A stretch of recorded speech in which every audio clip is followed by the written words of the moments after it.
Hello, everybody. Welcome back to the C Word. Hello. Is that all you've got? Hello. I feel like I need to apologise for my voice. I've come back from my trip away with a nasty cold thing. I think that's the thing. If you're confined on a ship with, it's all the air conditioning and everything, all that air. I mean, it's not that there isn't any fresh air on a ship, but a lot of it is circulated around. Yeah. So you are hotbeds of infection ships, aren't they? Absolutely, yeah. Yeah, but we nevertheless had an absolutely wonderful trip. It was really, really lovely. We enjoyed every minute. Good. And you've been to Norway. For anyone who wasn't here a couple of weeks ago when the trip was discussed, you've been to Norway and you've said it was lovely. And Natalie and I are due to go late next year. Yeah, I think you'll love it. I'm wondering whether we're going to be so cold that we don't love it, you know. It's we were actually really lucky with the weather we had. When we were actually in the fields, it was cloudy, but we didn't have any rain at all. But the two sort of town/city ports, we had beautiful blue skies, sunshine, colder than here, but really nice weather. We were very lucky. So I don't know what it's like. I mean, is it all going to be completely snowy in October? I don't know. I don't know. I don't know. I presume so. We get to see huskies. One of the trips that you can book is to go and visit I nearly said Husky Farm. It's not the Husky Farm. It's like the Husky base, whatever it's called, the Husky Kennels They're place. not farming huskies, are they? For God's sake. The Husky home. I didn't see any huskies, but yeah, it was lovely. It was a beautiful place, and it made me realise how overpopulated this country is. The space and the the space was just lovely, and the amount of people and the amount of cars, and it was quite an eye-opener, really. I wonder what the population is of Norway. I don't know. Shall I ask the Google? Go on, ask the Google. I'll tell you what, I bet the population density is very low.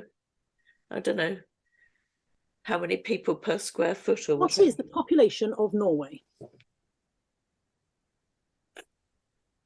How do I search? I'm so... You have to say, hey Siri first.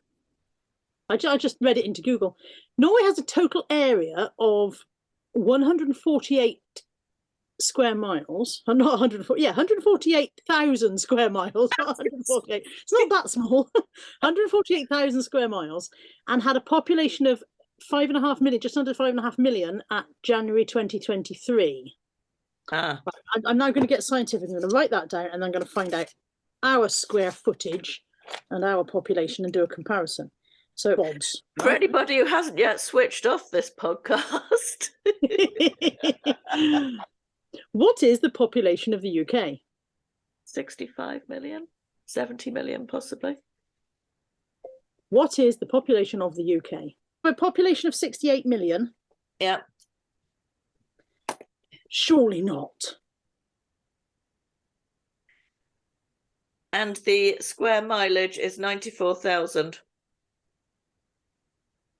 So they've got 5.5 million, and we've got 68 million. Yeah. And what was our square mileage? 94,000. Yeah.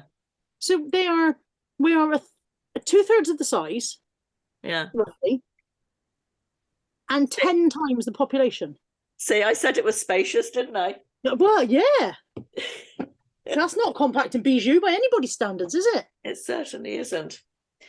But anyway, nevertheless, it was a lovely week. It was really nice. My dad's sister came with us, and she's 83, and you wouldn't know it at all. She's very fun and entertaining and full of laughter, and it was nice for my mum to have her with us as well. So, yeah, all good, very nice, but always nice to come home as well. She lied. I was going to say, was Ron pleased to see you, but Ron's a cat, and cats don't ever show their emotions. Well, Ron doesn't really do pleased. It's not one of his, built-in emotions. It does. Where have you been? yeah, sort of more. Well, you're back now. Could you sort my food out as I like it at the right time? Because the cat feeder wasn't quite precisely here when I required to be fed 14 different occasions a day, just a tiny tablespoonful. It's all very inconvenient. Yeah, Ron's one of those cats who has multiple snacks throughout the day, isn't he? And expects them to be fresh and produced on demand. Absolutely, yes. If it's been in his bowl for longer than about half an hour, he will not entertain eating it. Yeah, yeah. Bless Like him. dry food, less so, but wet food, absolutely Yeah, not. yeah. Bless his little furry socks. Yes, indeed, his furry socks. We had So yeah, we had torrential rain the other day, and he'd obviously forgotten about what rain was because he was sitting in the middle of the lawn looking a bit bewildered by it all. Or we've perhaps got he was just thunder here now. perhaps he was just cooling off. I don't know. Yeah, we've got thunder here now, and Molly's been out there looking up at the sky in a very puzzled way. Bless her. Kai, luckily, has gone deaf now because Kai's always been terrified by thunder, but now he's quite deaf. He doesn't hear it anymore. So, Oh, that would be good when it's fireworks then, because he hates yeah, fireworks, doesn't he he? really does hate fireworks. Yeah, so hopefully, he won't even notice them this year. Oh, that's good. So, what's been going on with you then? Anything exciting since I've been away? I don't think so. I don't think I do anything exciting ever. No, nothing at all. I have spent Okay. most of the last fortnight on my heavy duty sun lounger in the garden, doing Well, as little as possible. I've been getting up early and getting a bit of work done in the mornings before it gets too warm, and well, it's not very nice to sit out there. And then as soon as sort of lunchtime hits, I've been out there for a couple of hours, and then I go to work in the evening. So how you do? Are you still enjoying working in the evenings? I am much preferring it, much preferring. I hope long may it last. I don't know how long it will last, but it's definitely better. I like having my days back to manage to myself. They rang up from the eye hospital the other day and said, "Oh, we need to make you an appointment to come and see about this, blah blah blah, and we can do Friday of so and so." And I was able to say, "Yes, that's fine," without having to Yeah. wonder. It was like the old days when I knew that would be fine. Oh, that's really good, isn't it? Yeah, definitely preferring it. And is it busy at work in the evenings? Is it busy enough that you think they'll carry on or not? It's quite quiet, so probably not. Oh, that's a shame, Probably isn't not. it? Oh dear. Oh, I just decided I would reorganize my hair at the very same moment as you did. That was odd. That was weird, yes. We are two people with but a single thought. Indeed. We really And are. that thought is usually scrambled and not very coherent. Hey, next week when we record the podcast, you will be here. We will record it together. I will and we will. I'm coming down on Tuesday, aren't I? I've got Monday in my diary. Oh no, Tuesday, because we're going to the car boot on Thursday, aren't Yeah, we? please don't have Monday in your diary because I'm definitely coming Tuesday. Yeah. Fine. I'm not firing on all cylinders today. I'm just taking me a while to get back into it all, really. Oh. So what are we talking about today?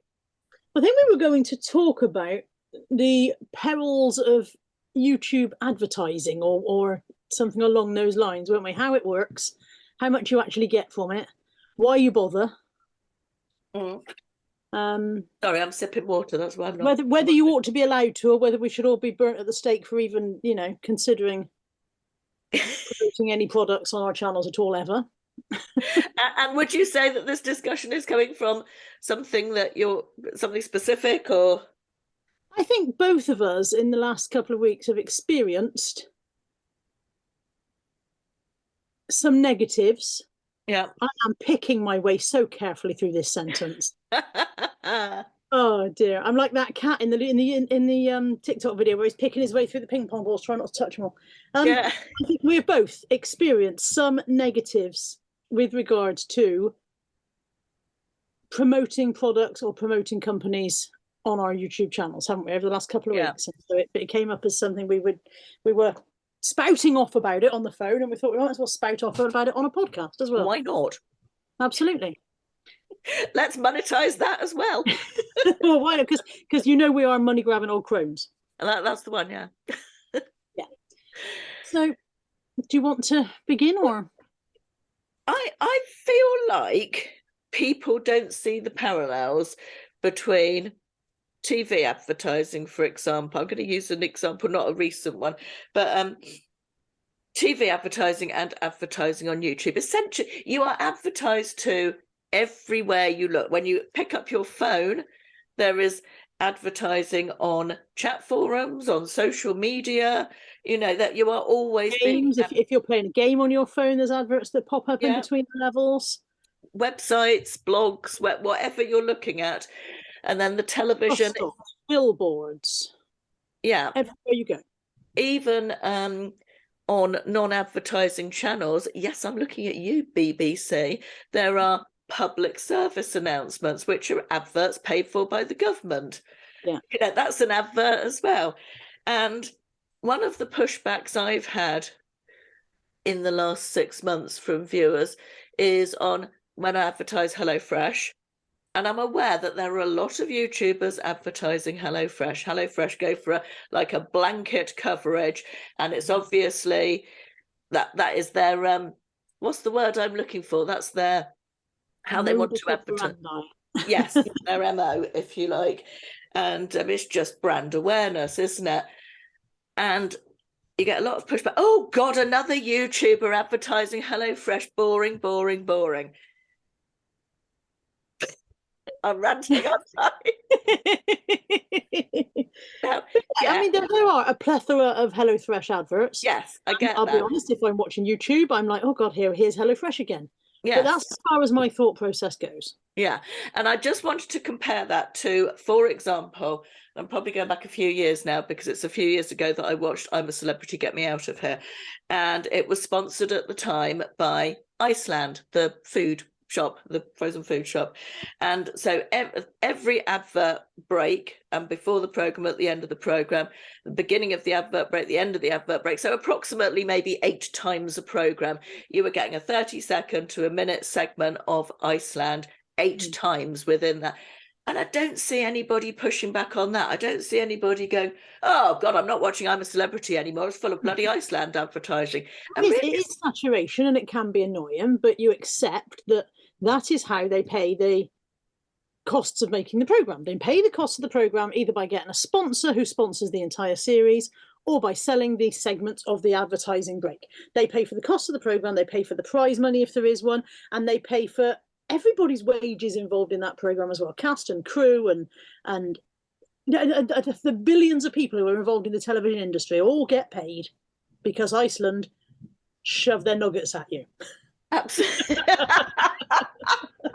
Oh, what a lovely turn of phrase. That was the word I was looking for before, by the way. Saturation marketing, just brand awareness with saturation. Yeah, and I feel like you get a lot more pushback on YouTube from people than they get. I mean, let's just go to another example. Sorry, I'm aware that I'm just talking a lot and not really giving you much. I think I mentioned this when we were chatting about it this morning. Do people really imagine that Cheryl Cole and Davina McCall dye their hair with L'Oreal hair dye out of a box? Yeah, absolutely, absolutely not. Surely not. Surely you don't think Cheryl Cole is at home hanging over her bathroom sink, putting on her Nice and Easy or her Tresemme or whichever one it is that she's got her face slapped on, Surely not. Surely you realise that Cheryl Cole is getting her hair done by Vidal Sassoon, or I don't know. I am probably about 80 years too late for Vidal Sassoon. But no, she's in one of the salons, and she's very much a top-notch customer. She is not doing it at home out of a box. Absolutely not. Never.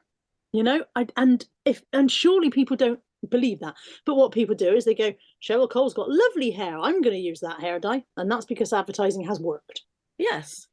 And yet, when it comes to us doing it, I'm actually doing it from a far more honest grassroots level, because I don't show you anything I don't actually use or haven't actually tried, and I don't show anything I don't like. So why is there this resentment about YouTubers promoting products when there isn't this resentment about celebrities doing it?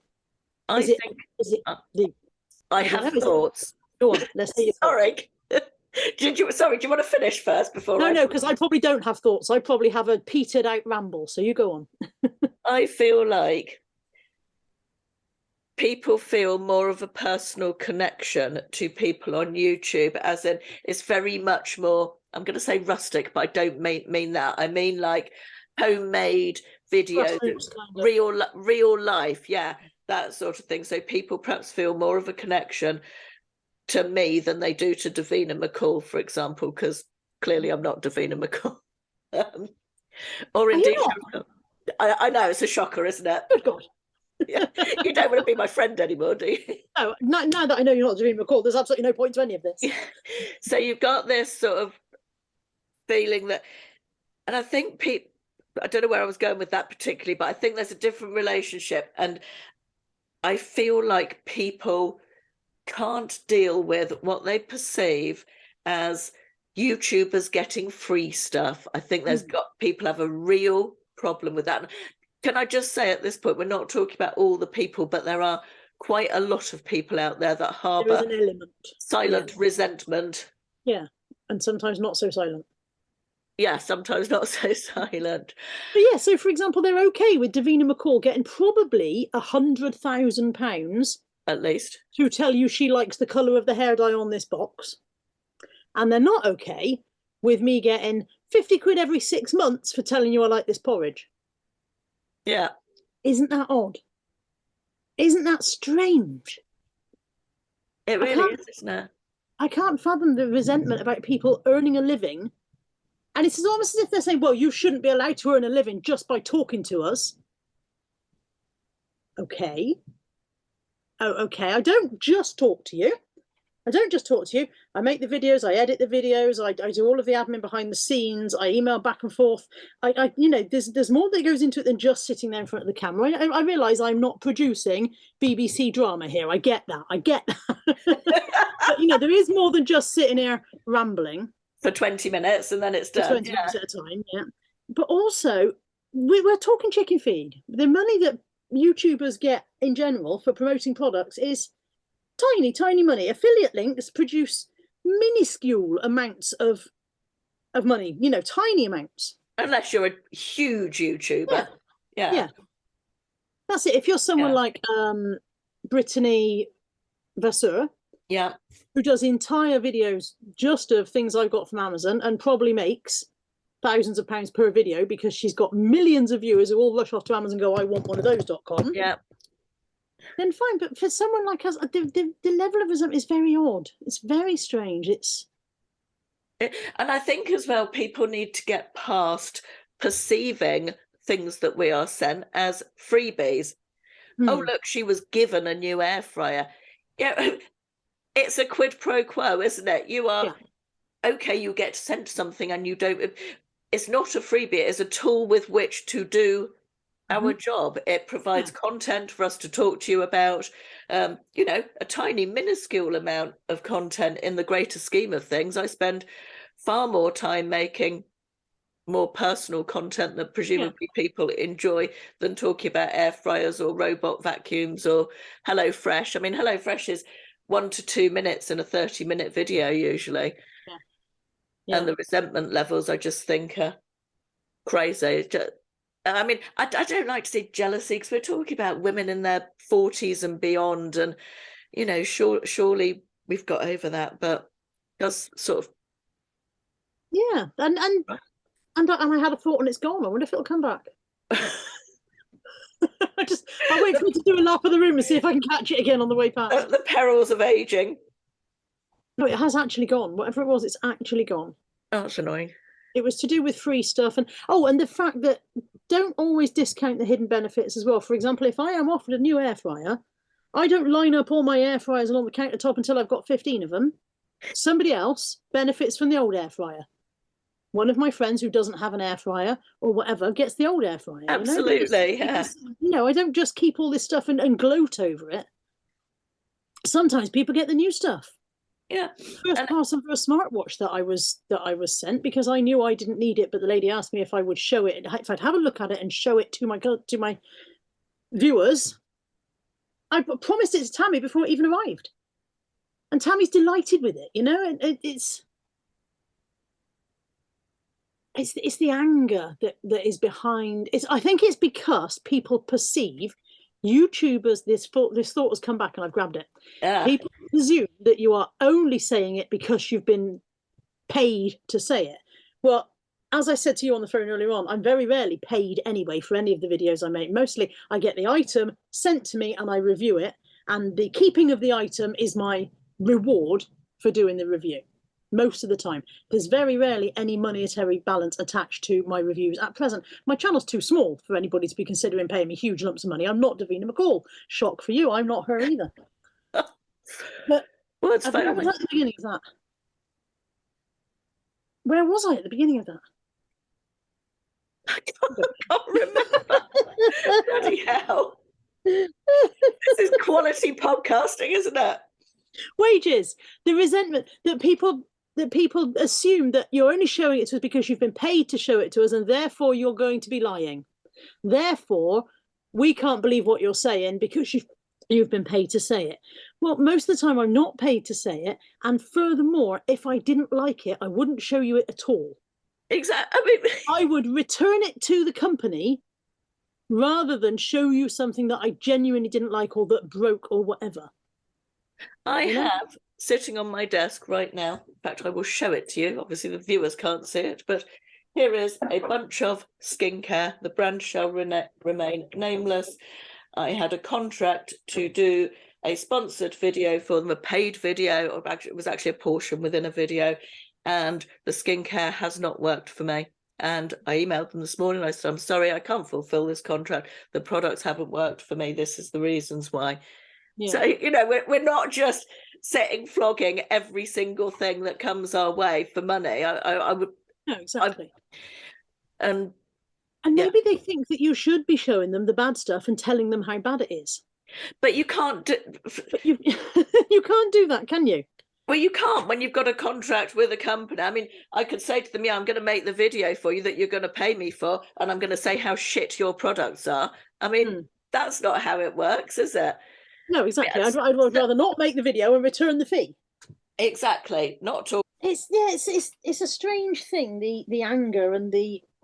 I mean, if any post that I do that is for promoting a product or whatever already gets less views than my ordinary content. You know, it comes up on YouTube. To be fair, I think that's standard. I very rarely click on an advert that is a full video of an advert. And that makes perfect sense to me, because if you see the thumbnail and the thumbnail tells you that Carla is showing you some Protein World products today, and you don't believe that those Protein World products are something you're interested in seeing, then don't watch the video.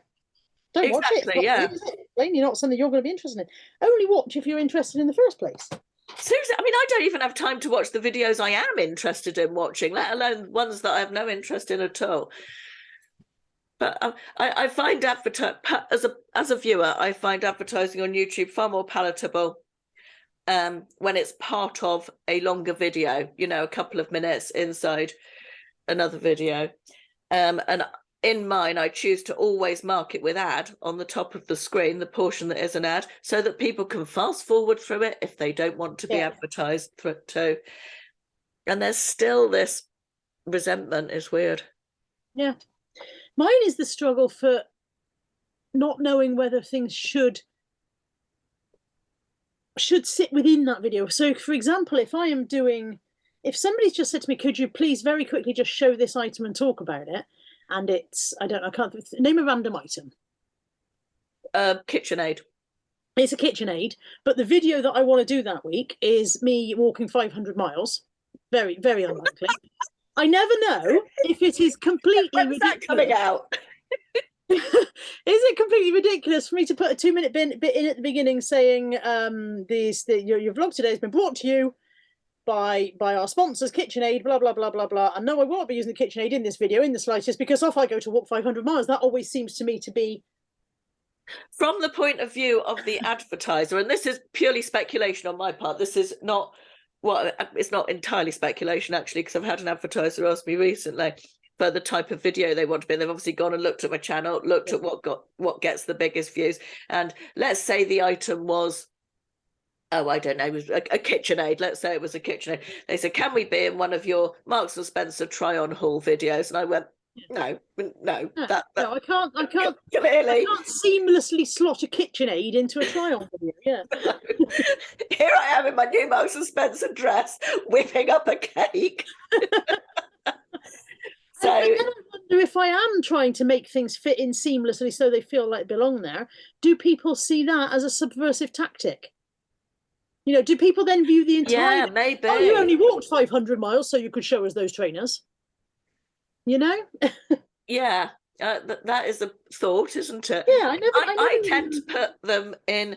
I like putting advertising segments in day in the life videos. It works really well for like HelloFresh, for example, or Readly, that I used to do quite often. I feel like you can, as you say, lever them in more seamlessly. However, I have seen people like Freya Farrington and some of the American YouTubers just put literally, like today's video is sponsored by, and it doesn't have to have anything that you're falling off your chair. No, I'm trying to reach my fly swatting thing because this fly is an absolute nightmare. Oh yeah. I think he saw me reach for it and then he left the room, so that's good enough. Yeah, that works. Yeah. But yeah. I don't know. It'd be interesting to know whether viewers think it is preferable just to have a blatantly advertising segment slotted into a video that it is not remotely related to, or whether they would prefer a KitchenAid, for example, to be in a cooking video. Side note, I've never been approached by KitchenAid. No, nor have I. Nor have I. But, you know, KitchenAid, reach out. Why not? I'll have a free KitchenAid. That'll incense people. You see, I am not a baker. I am not in any way, as you know, I am not in any way, shape or form a baker. So, no. I believe you can use KitchenAids for other purposes, but I can't imagine why you'd bother when a cake is an option.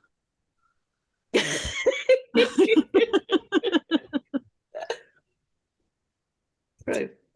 Yeah, I don't know if we've actually come to any conclusions at the end of that. I think we just had a rant, really. I think it is important to realise that if you enjoy the overall content that a YouTuber makes, then they are spending time doing that, and that is time that they are therefore not at another job, and therefore they probably do need to earn some kind of a living for the time that they spend creating the content that you do enjoy, and therefore perhaps you should just grin and bear it if they make content you don't enjoy and just don't watch that bit. Yeah, maybe. And the other point that I would make with that is, if you've watched a YouTube channel for a long time and enjoyed the content but not commented on it, absolutely your prerogative. I very, very, very rarely comment on a YouTube video, mostly because I watch on an iPad and I don't, it's not convenient. I haven't got the keyboard in front of me, and also a time issue. But don't then, when the creator you've enjoyed watching for a year, 2 years, whatever, puts up a video that you don't like, so don't make your one and only comment on that channel a nasty one about that particular video, because it's interesting. It reminds me of that joke, isn't it? Yeah, we can search the little boy. I got to say, we can search on your username and see all the comments you've ever left.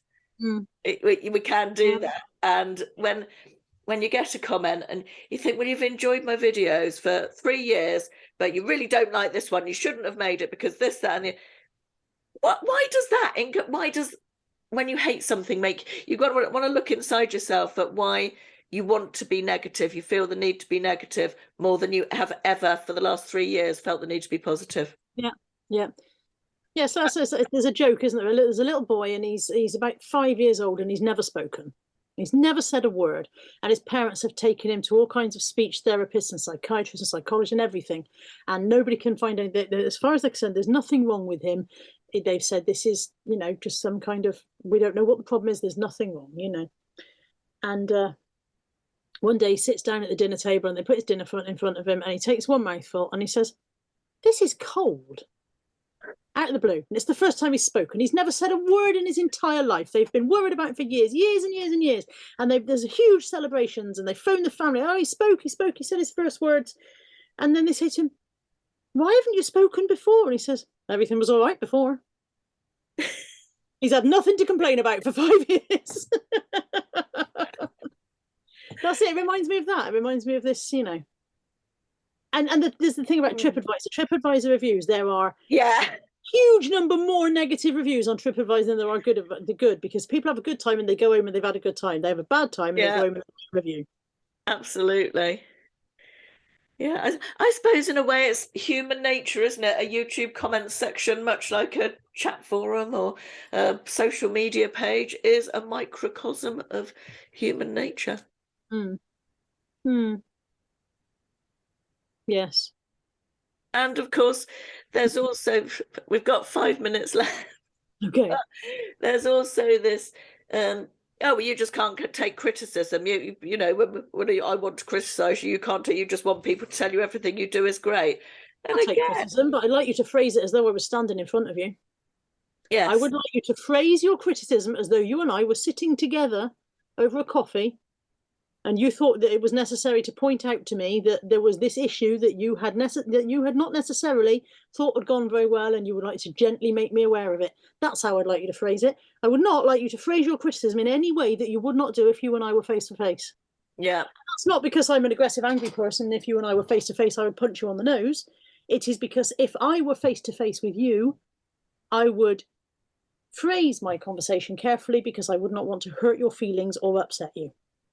And therefore, I would like the same level of respect offered back to me. And I don't think that's unreasonable. Absolutely not. And I think I really, really, really loathe, hate, and despise, hate when people talk about me in the comments section in the third person, as though I'm not there. Yeah. She this, she that, she does this, she does those. I don't know what she thinks she looks like in those trousers. She's a bit fat. I'm here, I'm right here in the room. I'm in the comment section with you. I can see what you are saying. I haven't got my Harry Potter invisibility cloak on. Don't talk about me as if I'm not there. That's one of my real pet peeves. And probably now I've said that and put it out there, there'll be a rash of third person comments just to annoy me. I feel like we get far less views on the podcast, so I feel like we can be a little maybe bit I'll get away with that. Yeah. And I think on that note, we will end. Yeah. Well, it's been quite ranty. It has been quite ranty. Quite fun to do a ranty one every so often, isn't it? Love a bit of a rant. But maybe next week we can talk about, I don't know, parking or traffic jams or roadworks everywhere. If we really want to get ranty, I might lose my cool altogether because that's my other pet bugbear at the moment. But when you come to Newton Abbot, you can talk about potholes. Potholes. Oh no, I see your potholes and I raise you craters. Craters. Oh dear. Right, well, have a good week. Let's hope that I'm less hoarse next week. Yes, yeah. Certainly don't get ill again because I wasn't able to come last time because you went and got ill, wasn't I? So no, well, I'm planning to have got over this illness by the time you come next week. Good. I'm glad you've got a schedule for it. Thanks for listening, everybody, and we'll see you next week. Bye. Bye. Why am I waving? They can't see me waving. I'm waving.